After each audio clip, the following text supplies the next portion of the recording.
Slave ஐ remain சார்னா அதுக்கு விரிவாக்கம் தான்.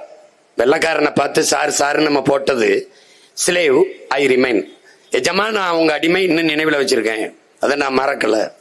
அந்த சார் தான் இந்த எஜமானுக்கு இப்ப நம்ம அடிமை. அன்றைக்கு வெள்ளையர்கள் நம்மளை அடிமைப்படுத்தி ஆளும்போது உரிமைக்காக போராடினோம்.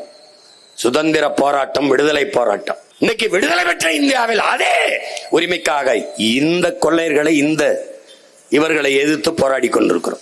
ஜனநாயக நாட்டில் வாக்கு என்பது ஒவ்வொரு குடிமகனின் அடிப்படை உரிமை, மதிப்புமிக்க உரிமை, வலிமை மிக்க ஆயுதம் ஜனநாயகத்தில் குடிகளின் கையிலே ஒப்படைக்கப்பட்டிருக்கிறது.